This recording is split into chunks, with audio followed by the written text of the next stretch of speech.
ओम श्री गणेशाय नमः। जय श्रीमन नारायण, जय आदिशक्ति माता।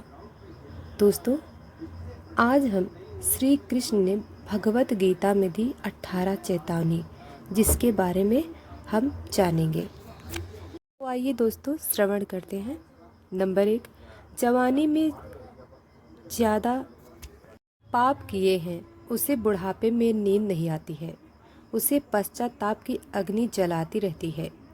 नंबर 2, भगवान ने जिसे धन संपत्ति दी है उसे गाय रखकर सेवा जरूर करनी चाहिए। इससे भगवान प्रसन्न होते हैं और हमारे द्वारा जाने अनजाने में किए गए पाप कटते हैं।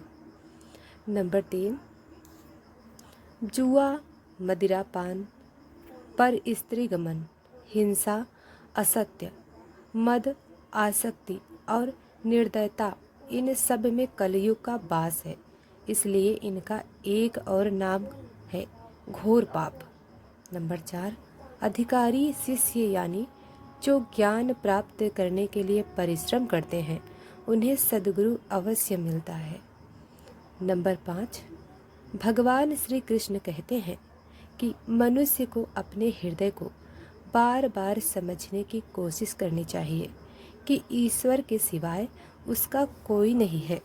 साथ ही यह विचार करना चाहिए कि इसका कोई भी नहीं है।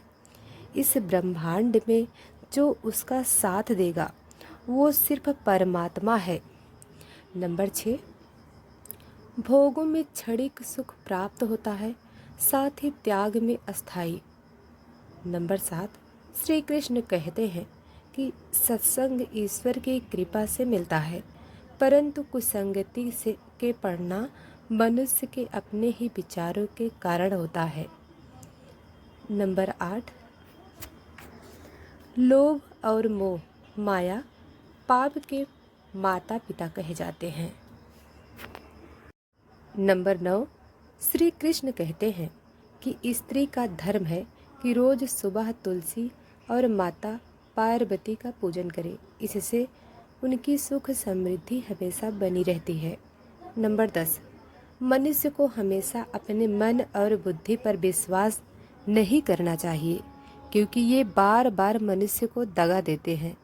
खुद को निर्दोष मानना बड़ा गुनाह साबित होता है। नंबर 11, पति पत्नी पवित्र रिश्ता बनाए रखने से भगवान पुत्र के रूप में उन्हें घर आने की इच्छा रखते हैं। नंबर 12, भगवान इन सभी कसौटियों पर जांच परख कर मनुष्य को अपनाते हैं, इसलिए मन में कभी भी गलत विचार रखने नहीं चाहिए। सबके साथ सदैव प्रेम से रहना चाहिए। नंबर 13, सुख एवं दुख मनुष्यों के भीतर ही निवास करते हैं, परंतु मनुष्य उसे घर में, स्त्री में, पुरुष में और संपत्ति में बाहरी सुख प्राप्ति के लिए ढूंढ रहा है। नंबर 14, भगवान श्री कृष्ण कहते हैं कि उपासना केवल शरीर से ही नहीं, मन से भी करनी चाहिए। ईश्वर का बंधन उन्हें प्रेम बंधन में बांधता है। नंबर 15, मनुष्य की वासना ही उसके पुनर्जन्म का कारण होती है। नंबर 16, मनुष्य इंद्रियों के अधीन है, इसलिए उनके जीवन में विकार और परेशानियां आती हैं।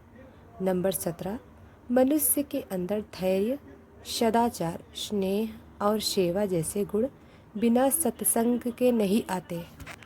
श्री कृष्ण कहते हैं, जिस प्रकार शरीर के वस्त्र मैले होने पर उन्हें साफ करते हैं, उसी प्रकार मन के मैले को भी साफ करना चाहिए। दोस्तों, जीवन की सारी समस्याओं का हल हमारे ग्रंथ में ही है। अगर हम इन्हें पढ़ते हैं, समझते हैं, तो हमारे जीवन में आने वाली बड़ी से बड़ी समस्याओं का सामना किया जा सकता है। लेकिन आज की इस भाग दौड़ भरी जिंदगी में किसी को पढ़ने का समय नहीं मिलता, इसलिए हम आपके लिए धर्म ग्रंथ, वेद, पुराण, पौराणिक कथाएं और भगवान से जुड़ी इस तरह की कथाएं हमारे इस चैनल पर लाए जा रहे हैं। तो दोस्तों, वीडियो पसंद आई हो तो लाइक और सब्सक्राइब करें। धन्यवाद।